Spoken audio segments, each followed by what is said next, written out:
Yeah.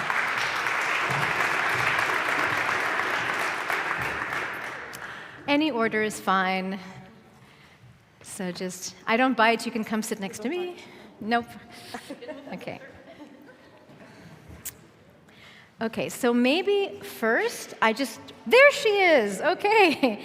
This is our virtual speaker, Michaela Ploszekova. Hello to you. She is head of the environmental department at Volkswagen Slovakia. So welcome to you. Oh, I can see her here too, so I don't have to twist myself around. So welcome, Michaela. We can have a little round of applause for our virtual guest. Thank you very much. Greetings from Slovakia. And we also have Malte Bornkamm. He is head of the division Industrial Decarbonization Market Framework International Cooperation at the German Federal Ministry of Economic Affairs and Climate Action. Malte, really good to have you on the panel as well. Welcome.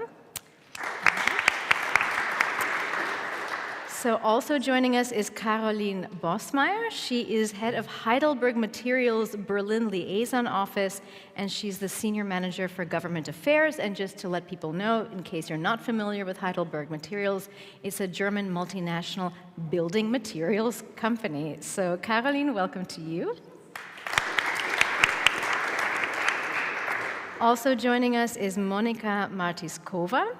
And she is a PhD-holding researcher at the Central European Labor Studies Institute in Bratislava, Slovakia. Also, she's part of the Department of Social Geography and Regional Development at Charles University in Prague. And she focuses on the effects of decarbonization on the labor market and working conditions in industrial sectors.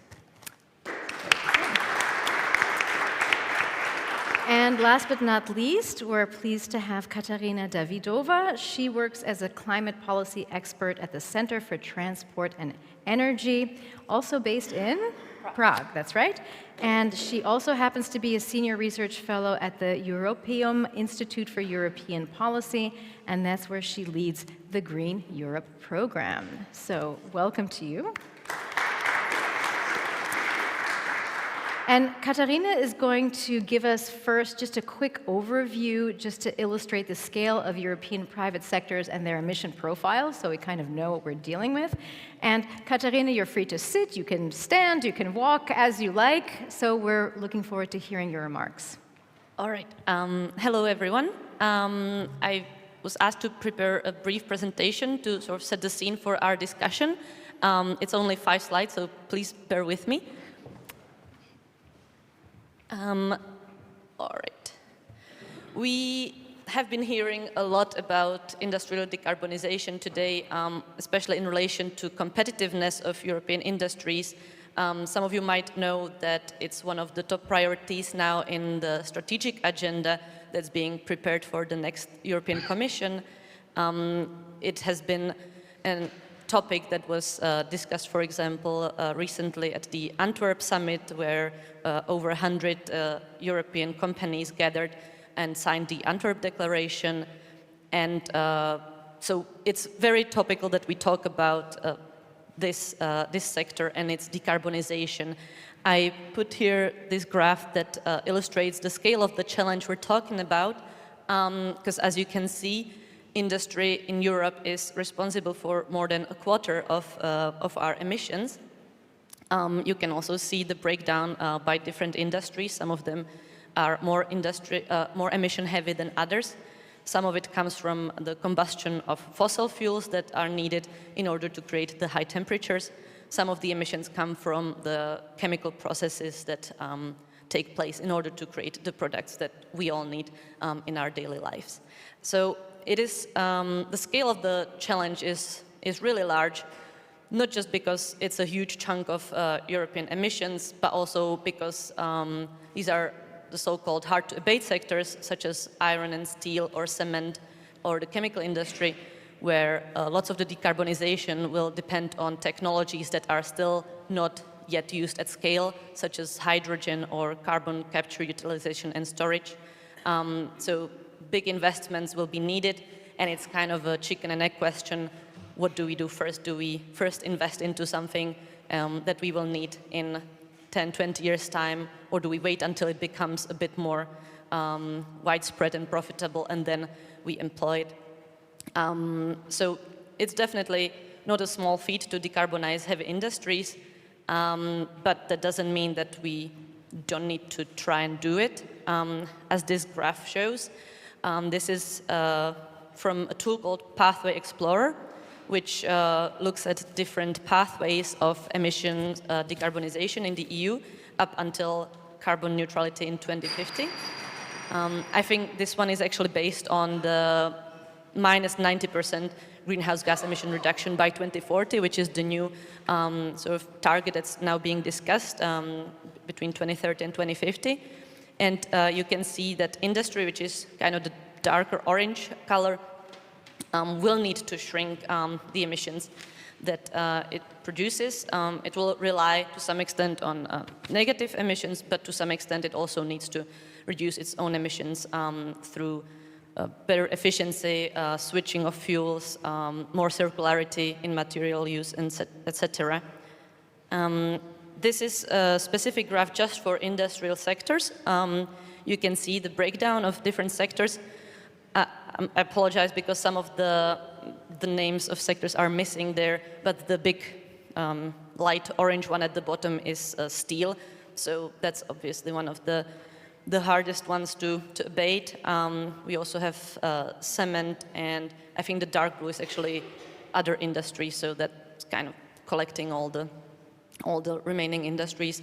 And then the green is the carbon capture and storage technologies that are expected to kick in, especially after 2030, and play a role in decarbonization up until 2050. How can we do it? There are, of course, many different ways, which I think today we're going to be discussing, but one of the very efficient policy tools, I would say, is carbon pricing. It has been very efficient in bringing down power sector emissions in the EU, as you can see from this graph. That's the red ones.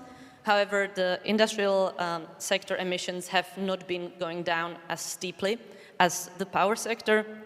One of the reasons for that is that the industrial sectors were receiving free allowances, free allocations. In fact, between 2013 and 2021, just over half of the emissions in the ETS was actually emitted for free because they were covered by the free allowances, which to some extent has a place in terms of protecting European industries, because we obviously don't want all our decarbonization effort to lead to deindustrialization and the move of production to other countries which don't have such strict environmental policies. On the other hand, that actually kind of undermined the effect of the carbon pricing, and also it meant that national governments didn't have as much revenues from the ETS trading that they could then use to support some climate measures. Going forward, the free allocations will be slowly phased out, and it will be replaced by the carbon border adjustment mechanism, which again maybe we'll get to later, but yeah, that could be quite a useful tool as well to both protect European industries and inspire other and motivate other countries to also reduce their industrial emissions. Last slide is about finances, because to me that's a big part of the industrial decarbonization debate. This map shows the ability of member states to finance Green Deal measures on their own without breaking the EU fiscal rules. And as you can see, there's only like 4 EU member states that could do it. Then there is a couple more that could kind of barely do it, but most countries actually don't have the necessary fiscal space to raise funds domestically. And therefore, I believe that we need some kind of EU-wide investment mechanism that will support industrial decarbonization and green transition in Europe. I put down some numbers that different entities are estimating that it will cost to reach the goals of Green Deal. We can also talk about what it would cost not to do it. But yeah, I think this is probably all for the beginning, and I look forward to the discussion. Yeah, thank you very much. Just put it down. Yeah, thank you very much for that. Yeah, so the challenge is big, as we've seen, and also as we saw from one of your slides, the building materials, the chemicals industry, cement manufacturers are among those sectors that are quite challenging to decarbonize. So it would be great maybe if we can start just by getting an impression of what it means for a company involved in this sector to transition to net zero. So, Carolin, can you talk us through the steps that your company, Heidelberg Materials, has taken so far, and what's been the impact? Yes, thank you very much for the question. Well, maybe to start with a bit of a background. So Heidelberg Materials is a big company, a DAX 40 company. And we are working with 50,000 employees around the world on 5 continents. And our business is in cement, it's in aggregates, and it's in concrete. But of course, as you all may know here in the room, it is the cement part, which is very energy, very CO2 intensive, and that's a big challenge. But at the same time, we have to see that if we manage to decarbonize a cement plant, which is a CO2 point source, we have a major lever here. So it's a good investment. And I'd like to describe a little bit how do we tackle these challenges. So first of all, and I think that's a very important point that cannot be stressed enough, is that we have decided to take a clear stance in taking a lead in change and taking bold decisions in a time where really nothing is off the shelf. There is no road. We have to take steps to walk this path. And in times with lots of trade-offs, lots of uncertainties, time pressure, it is really the mindset of the top management and also of the employees. It is the prerequisite for everything, I would say. And given this, we are committed to the most ambitious climate targets in our sector, aligned with a 1.5-degree target of the Science-Based Target Initiatives, and our ambition is to achieve net zero by 2050. The second point I'd like to stress is that as regards our strategy, there is no such thing as the one silver bullet. It's a tough way, and reduction pathways need to cover a really complex set of measures and also research and development along the whole production process and value chain. And what is really also important to keep in mind is that it's not only about solutions, but we need solutions that are really scalable to meet the demands of or to meet the demands of the global challenges. And this is why we are optimizing, for example, everything in our processes and products. That means everything that is happening in the kilns when we produce cement clinker from limestone. We improve energy efficiency, we use alternative raw materials, optimize our cements by using less clinker, etc., etc. And in parallel to these conventional measures, we are pioneering what the colleague just mentioned, carbon capture and storage and utilization as a breakthrough technology. And the reason for that is that two-thirds, that's our main challenge, two-thirds of our CO2 emissions are stemming from the process itself. They are coming from the raw material limestone itself during its calcination at high temperatures. And we have various lighthouse projects, especially in Northern America and Europe, for example, in Germany, the G0 project, or also in Bulgaria, the UNRAF project, which some of you may know, which is the first CCUS project in Eastern Europe. And the third point, last point I'd like to make is that we communicate a lot. We explain the way forward and we make it clear which framework conditions we depend on. And saying the decarbonization of cement is possible, and it is the future of our products. There will be a future taking this way, or there will be no future of this product. But it is obvious that we cannot walk this way alone. And some examples for communication are that For example, we need a pull from markets for sustainable products. And this is why, for example, we are engaging with our customers and other stakeholders more than ever to explain technologies, to share knowledge, etc., advice on technical questions. We are communicating on the need for a ramp-up of CCUS and carbon management in Europe, covering legislation. And what is important to understand is we are the capturing part of it, but we need transport infrastructure, storage infrastructure. So a lot needs to be done in that field. We need the legislation and, of course, we need acceptance of societies and an agreement for change in societies. We explain why we need funding. This is crucial for these CCUS projects, namely to bridge the gap until we have the right price signals from the EU emissions trading system and to until these technologies become commercially viable. And the last point from my end here is that last but not least, and it's very important, acceptance is at the heart of our projects in this CCUS field. Projects like G0 in Germany or also the ANRAV project in Bulgaria, they include a comprehensive stakeholder management strategy, knowledge sharing strategy, and communication activities. We are addressing many audiences from local neighborhoods through policymakers, authorities, etc.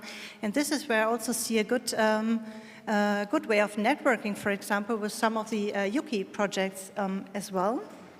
Because we are targeting these questions from different directions and angles, and I would really like to appreciate, to evaluate potential for cooperation in that field. Yeah, thank you very much for that, Carolin.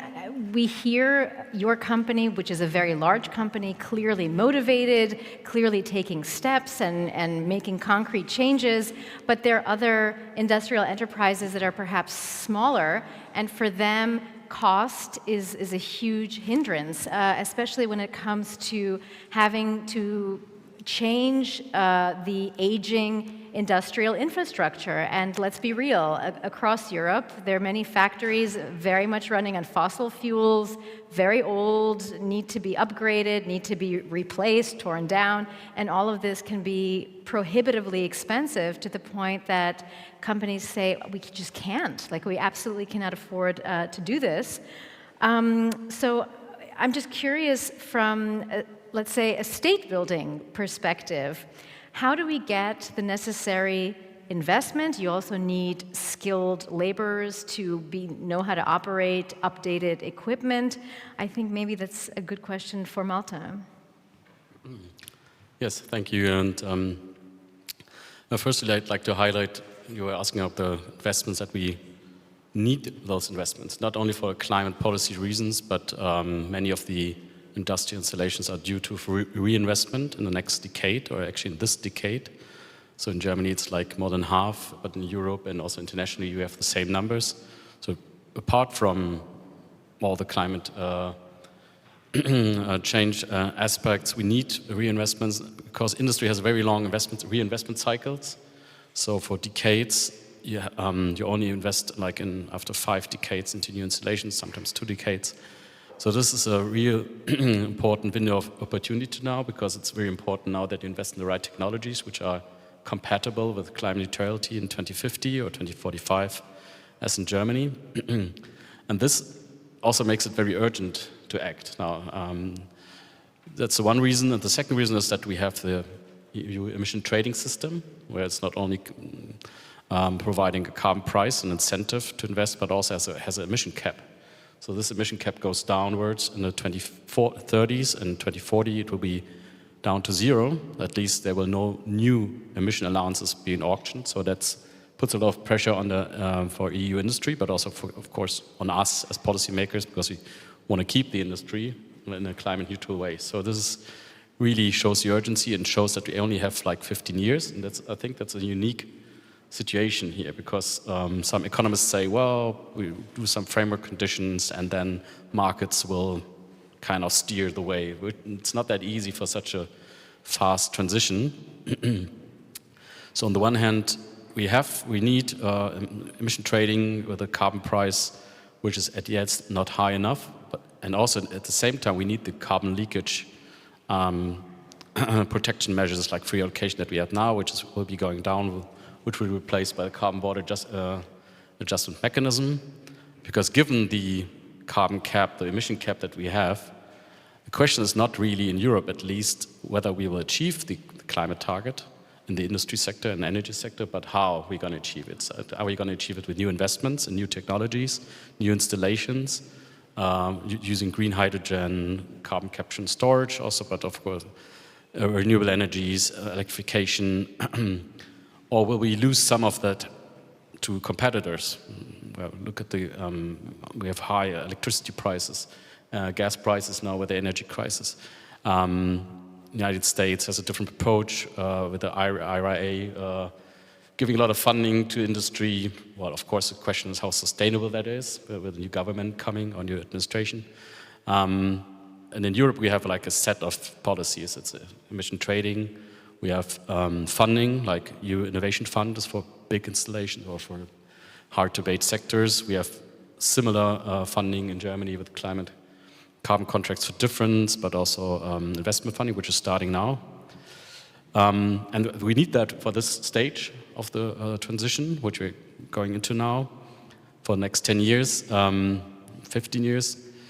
But in the mid to long term, we also need something that we call green lead markets, and which means that in the mid to long term, these new goods and like green steel, green cement have to be competitive on the market, and they have to be able to compete with the old gray cement, gray steel, and even cement can be imported from long distances, at least cement clinker, although it's a very heavy material. And so, in the end, maybe we need also regulatory measures that ensure that we have a market for that. And I think we need all this together. And of course, you highlight that we need the skills, the workforce, we need clusters, we need cooperation with science, industry, maybe regional clusters. I think also the regional funding we have been working for has to be used really to try to support SMEs also to go through this transition.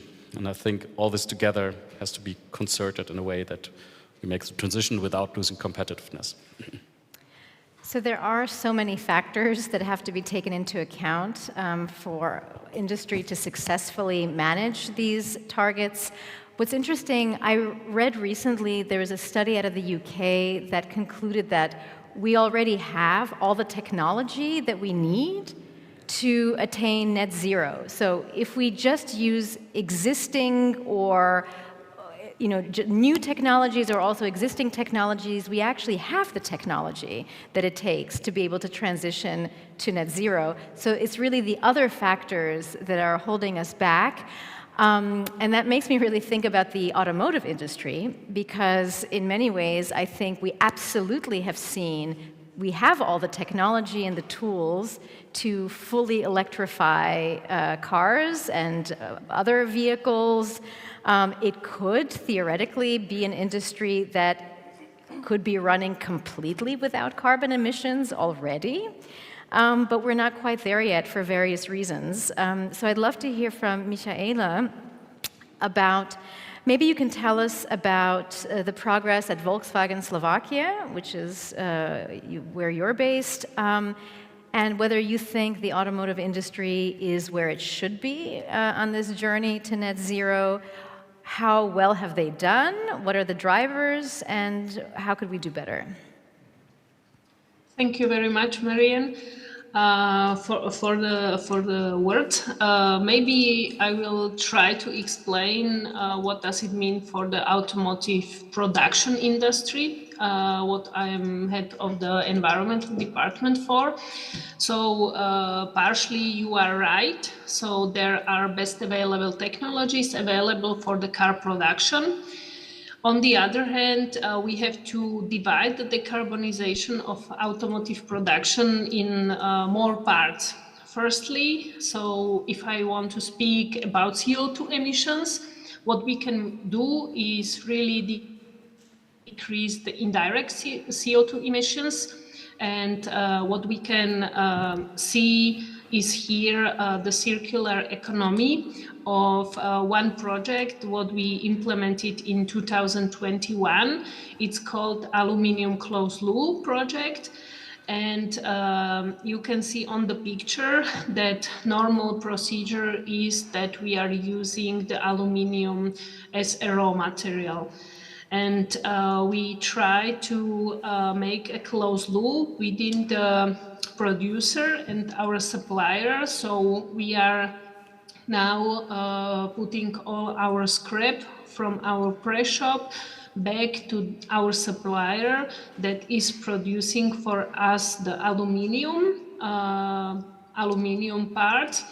And this use of secondary aluminium saves up to 95% of the energy in comparison to the primary aluminium. And please, the second slide. And on the second slide, you can see how much of the CO2 emissions were saved. The first number is for the whole concern and for all the plants that already implemented that measure. And for Volkswagen Slovakia in the 2023, it was more than 68,000 tons of CO2. You can hide the slides now. Thank you very much. This was one part of the whole CO2 carbon footprint. But what we are doing within the production side, since 2013, we use only the renewable energy. This is what we can do. And also we implemented environmental strategy. We started in 2010. And since then, we are trying to put also our direct CO2 emissions down. And there are two possibilities how to do that. First, we have to change our heating systems. So from the central heat power plants using the natural gas, we are now working on heat pumps using the waste heat from the production processes, for example, from the body shop. And what should be the potential that we could use the biomethane. But this is quite a tough topic in the Central and Eastern Europe, that we don't have enough biomethane that should be used instead of the natural gas. What we are further working on is the electrification of production technologies. And this is one point what is really crucial for the future. We don't have the technology now, for example, the hydrogen we are expecting for the future years. And I mentioned that we implemented a strategy. This is a Volkswagen brand strategy. And in the last 13 years, we already implemented measures that helped us to decrease our CO2 emissions by more than 80% calculated per produced vehicle. So this is one example how can automotive car production plant really help to decrease and to decarbonize the industry.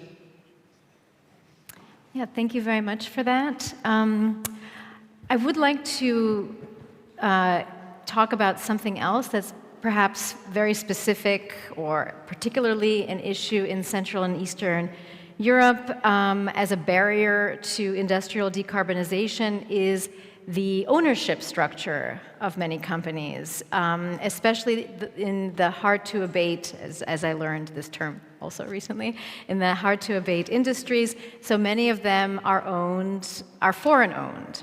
And this really has an impact on the level of local engagement. Just people feel like, well, it's not up to me, there's nothing I can do, it's owned by somebody overseas. And we've talked earlier today about the importance of engaging local stakeholders who feel connected to this process to net zero. So how do we tackle this situation? I guess that might be a good question for Monika. Thank you very much, and thank you very much to all my previous speakers, pointing out what everything you need to do to decrease emissions from your production and in your product. And this is especially the case for automotive industry, because what you mentioned, Michaela, is production, but then you invest a lot in product as such to be also decarbonized. The transportation sector is quite complex in this sense. And when talking about this complexity is also the acceptance of the change of the customers, but also drivers, sort of. And what we observe in our research, and I am a researcher dealing with employment and working conditions, and when we are talking with employees representatives, which are in many cases trade unions and workers themselves, in many cases they lack information and they lack the vision for the future. And I think what we heard from now is that it's not only that business don't want to share this information. In many cases, they do not have them simply. And this tackles mostly the smaller companies. And when you look into the Central and Eastern Europe, you have very high share of multinationals being present, which might be the benefit because they have global knowledge and maybe also the financial sources. But at the same time, if they are maybe smaller and not that much embedded locally, they do not engage that much in a local environment and also not that much with the local employees. And this is what you can then see with the level of social dialogue, level of collective bargaining coverage, of employees' engagement on the governance.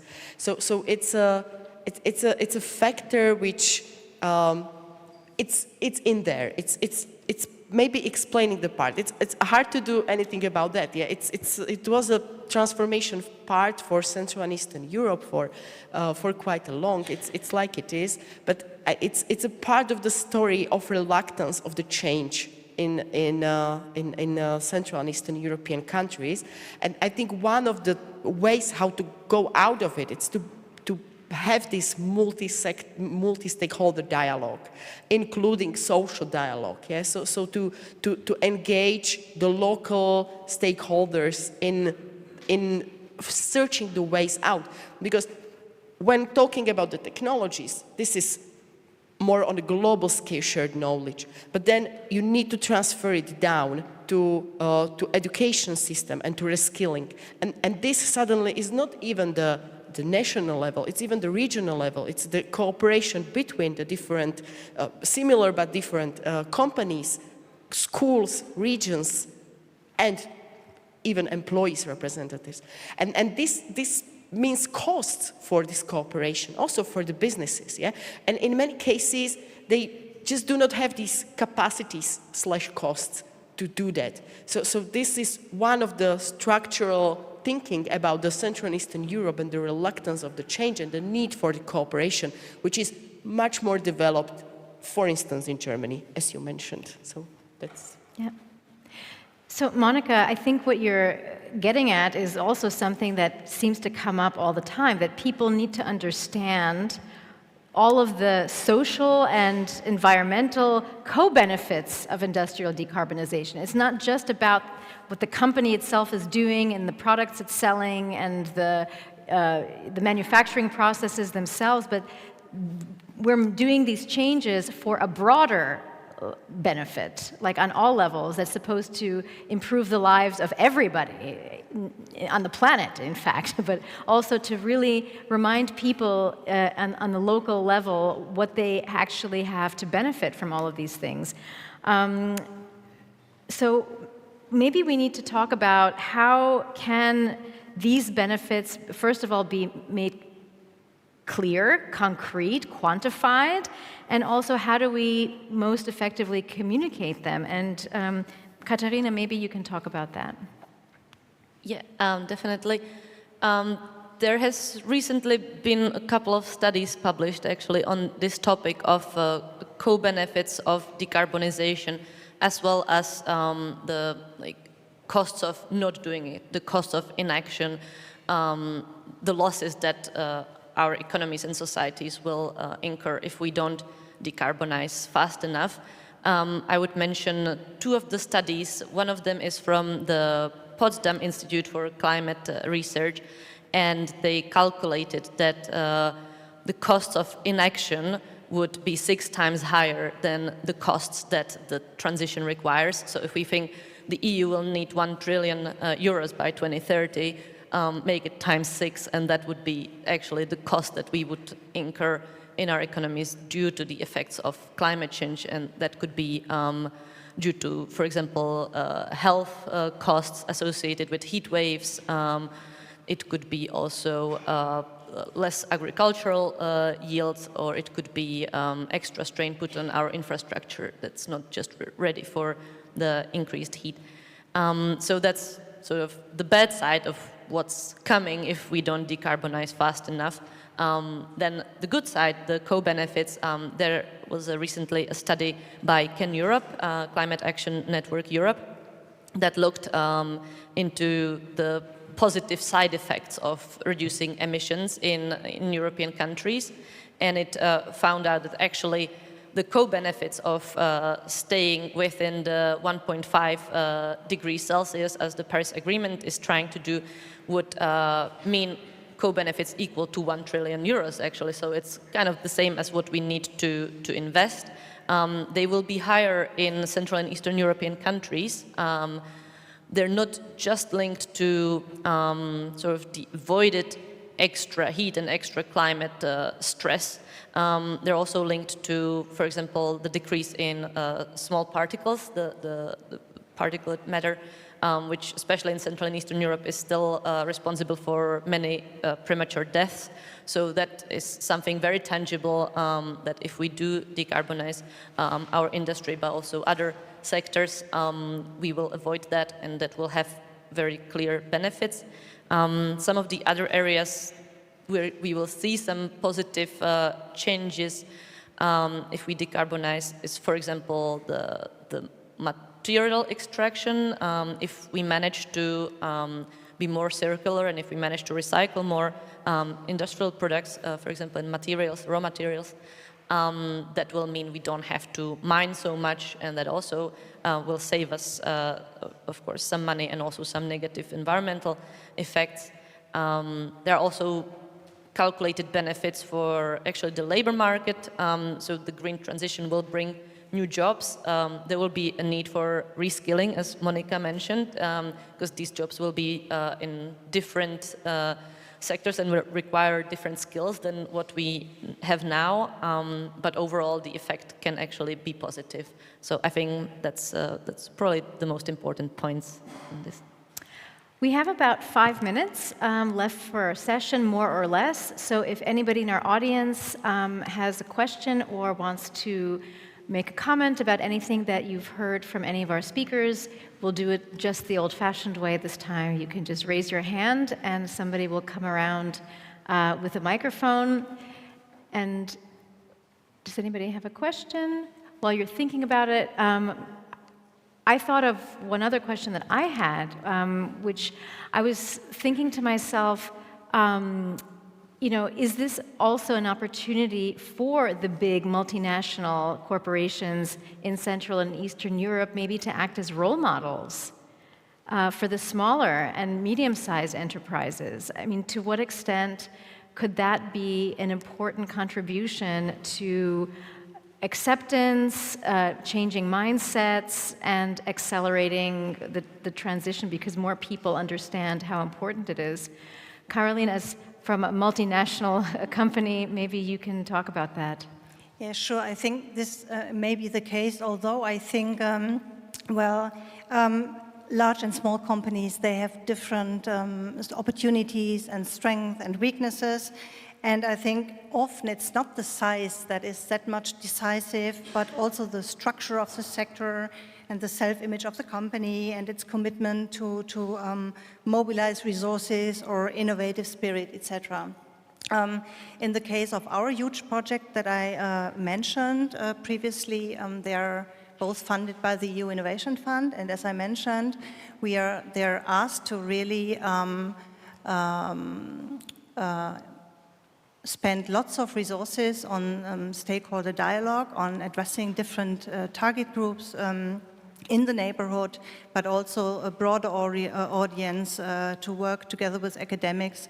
In the case of the Bulgarian project, for example, one activity is that we work together with the University of Varna and conducting a study with them together to better understand the concerns of society or gaps of knowledges, etc. And then, given the outcomes of the studies, we try to contribute to a better understanding. And the same is true when it comes to collaboration, for example, also is also true regarding collaboration with our partners in the value chain. You mentioned before that the technologies are there are other obstacles, but that's only part of the truth, because of course we have to push the maturity also of the technologies. We have, for example, in Brevik in Norway, you may know, there we are currently establishing the first CCS plant in the cement sector at a large scale, which will go into operations next year. And we have lots of visitors there from all over the world who want to learn about it, and they will spread that knowledge, of course, also in their countries. And that's people from the authorities, it's from university, academics, it's the media, it's politicians, etc. And this is, of course, something that large companies can really contribute to that, and yeah, maybe a role model in that respect.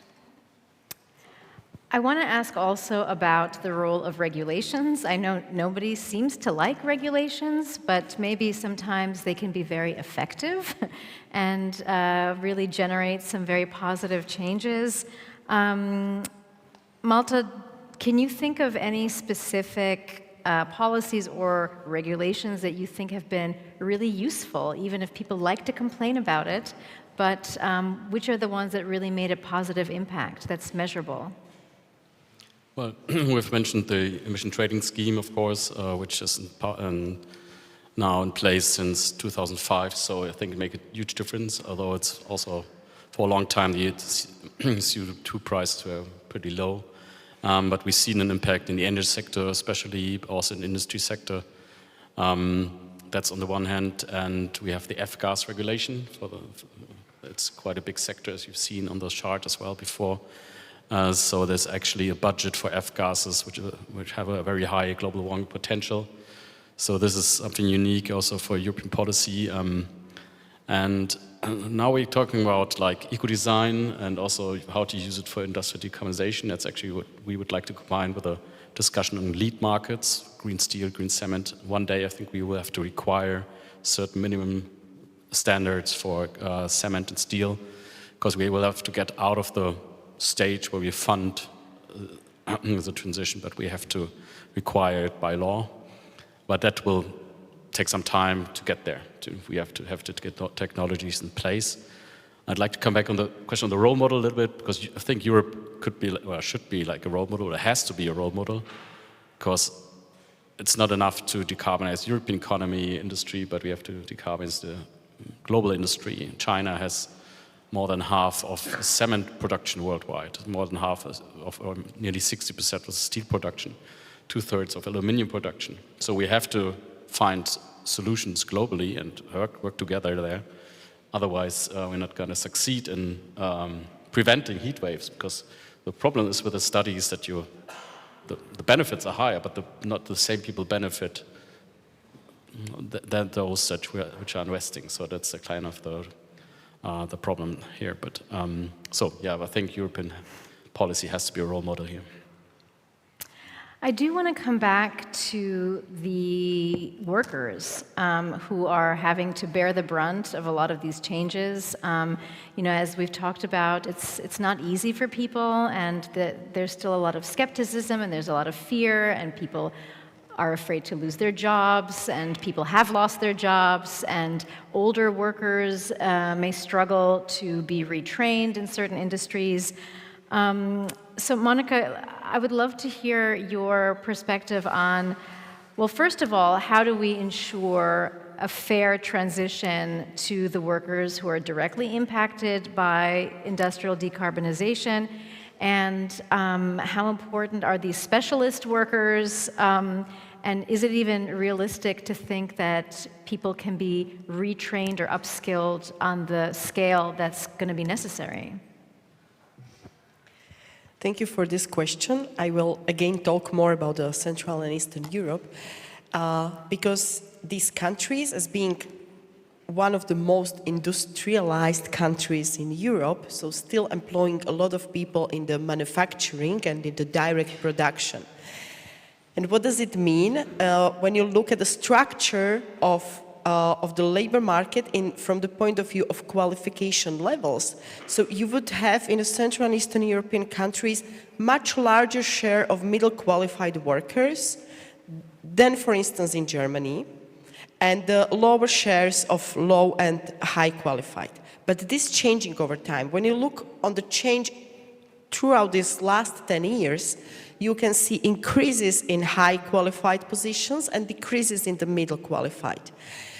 The problem is that you would hardly make middle qualified, high qualified person. So you need to have cross-industrial changes. So those losing jobs in places where they are decreasing the number of jobs in middle qualified need to find a place somewhere else, like in installations of photovoltaics instead of productions of cars, for instance. Yeah, so you need these kind of changes and switches. And yes, the labor markets until now were quite tight and are still tight in these countries. So those who are losing jobs are even positions in the company usually finding somewhere else within the company, because it's important for employers to take those people, and those who are really laid off are finding jobs somewhere else. But with expected acceleration of this process of decarbonization of products and related digitalization and automatization of productions, because these two things go hand in hand in industrial productions, you might need and will need quite a lot of mechanisms to reskill those people.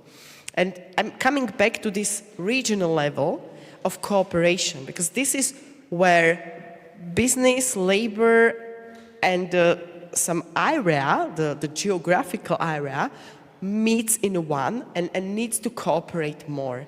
So it's a role of, again, because leaving this to employers only, because right now how the requalification looks like or changes, it's mostly in the hands of the employer, and it's sort of not that much formalized qualification. It's a training sort of.